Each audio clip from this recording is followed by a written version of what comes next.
कक्षा 6 व 7 की ब्रिज कार्य पुस्तिका प्रवाह भाग 2 का कार्यपत्रक 72 हल करेंगे। पेज नंबर 87 पर प्रश्न नंबर 1, नीचे दी गई आकृतियों की कितनी सममिति रेखाएं हैं। यहाँ पर हमें ये अलग अलग आकृतियां दे रखी है।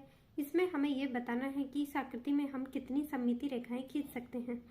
तो सममिति रेखाएं वे रेखाएं होती हैं जो उस आकृति को दो बराबर भागों में बांट दे, तो वह रेखा सममिति रेखा कहलाती है। सममिति नाम से ही स्पष्ट है, समान दो भागों में बांटने वाली रेखा। तो यहाँ देखते हैं हम इस त्रिभुज में कितनी सममिति रेखाएं खींच सकते हैं। तो यहाँ प्रत्येक शीर्ष से उसके सामने वाली भुजा पर हम सममिति रेखाएं खींच सकते हैं। तो ये दो बराबर भागों में बांट रही है, ये भी दो बराबर भागों में। इस प्रकार से तीनों रेखाएं त्रिभुज को दो बराबर भागों में बांट रही है। तो यहाँ पर हम त्रिभुज में 3 सममिति रेखाएं खींच सकते हैं। अगली आकृति है हमारे पास समपंचभुज। इस पंचभुज में हम प्रत्येक शीर्ष से उसके सामने वाली भुजा को दो बराबर भागों में बांटते हुए सममिति रेखाएं खींच सकते हैं। तो यहाँ देखिए, इस शीर्ष से इससे ये दो बराबर भागों में बांट रही है, फिर इससे ये दो बराबर भागों में बांट रही है, इससे ये और इस शीर्ष से ये रेखा हमने खींची है। शीर्ष से उसके सामने वाली भुजा पर खींचकर हमने दो समान भागों में आकृति को बांटा है। तो यहाँ इस आकृति में हम 5 सममिति रेखाएं खींच सकते हैं, पांचों शीर्षों से एक एक। अगली है समषट्भुज। इसमें देखिए, हम एक सामने वाले शीर्ष को मिलाने वाली रेखा खींची है एक, तो दो बराबर भागों में बांटा।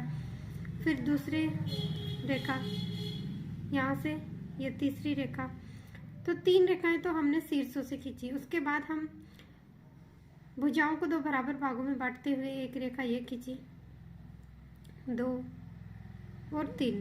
तो 3 तो हमने शीर्षों से खींची है, 3 भुजाओं से खींची है। इस प्रकार से हम इस आकृति में 6 सममिति रेखाएं खींच सकते हैं।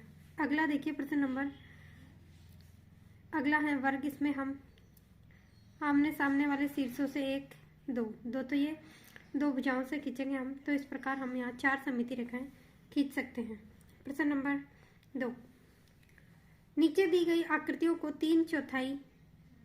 3/4 घुमाने पर कैसी दिखेंगी। नीचे उनके चित्र बनाइए। तो यहाँ पर हम इस आकृति को 3/4 घुमाएंगे। तो 3/4 घुमाने पर ये पहली बार घुमाएंगे तो ये आकृति यूं, फिर दूसरी बार, तीसरी बार में ये आकृति इस प्रकार से हमें दिखाई देगी। इसी प्रकार से हम बेलन को घुमाएंगे, पहली बार तो खड़ा, फिर दूसरी बार में आड़ा, फिर तीसरी बार में वापस खड़ा।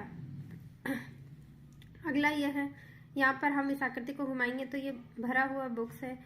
पहली बार में यहाँ, दूसरी में यहाँ पर आ जाएगा, तीसरी में यहाँ पर, तो ये तीसरी बार घुमाया तो 3/4 हो गए।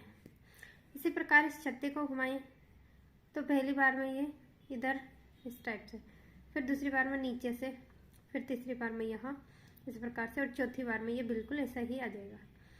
तो तीसरी बार 3/4 घुमाने पर ये छाता ऐसा दिखाई देगा। प्लस के निशान को हम 3/4, 1/4, 2/4 कितना भी घुमाएंगे तो ये ऐसा ही दिखाई देगा हमें। प्रश्न नंबर 3, नीचे दी गई कौन सी आकृतियां 1/2 गुणन कराने पर पहले जैसी ही दिखेंगी। तो यहाँ पर त्रिभुज ऐसा ही दिखेगा, ये स्टार, ये वृत्त, इसमें जो भाग बनाए हुए बिल्कुल समान है, तो ये बिल्कुल 1/2 भाग घुमाने पर ऐसा ही दिखेगा, और ये वर्ग भी ऐसा ही दिखेगा। केवल 2 आकृतियां हैं, एक आयत और एक बेलन, जो अलग हमें दिखाई देंगी। प्रश्न नंबर 4, नीचे दी गई आकृतियों को निर्देशानुसार घुमाइए और आकृति की स्थिति बताइए। यहाँ पर हमें इस आकृति में 1/4 घुमाना है, और इसके लिए हमें एक नोट लगा रखा है कि आकृतियों को घड़ी की उल्टी दिशा में घुमाना है। तो घड़ी इस प्रकार चलती है हमारी, तो घड़ी की विपरीत दिशा होगी ये, इस प्रकार से हमें घुमाना है। तो इस आकृति को हम घुमाएंगे तो ये ऐसे दिखाई देगी। दूसरी आकृति ये, इसे हम यूं घुमाएंगे तो ये कर्व वाला भाग नीचे आ जाएगा, इसमें 1/4 घुमाया।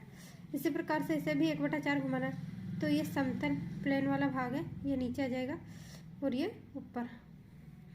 इसी प्रकार टी को घुमाना है 3/4, तो 3/4 घुमाने पर इस प्रकार दिखेगा। डब्ल्यू को 3/4, तो ये इस प्रकार से हमारी आकृति प्राप्त होगी। एल ऐसा दिखेगा। तो इस प्रकार से हमने सभी आकृतियों को 1/4 और 3/4 घुमा दिया है और हमारा कार्यपत्रक 72 पूरा हुआ।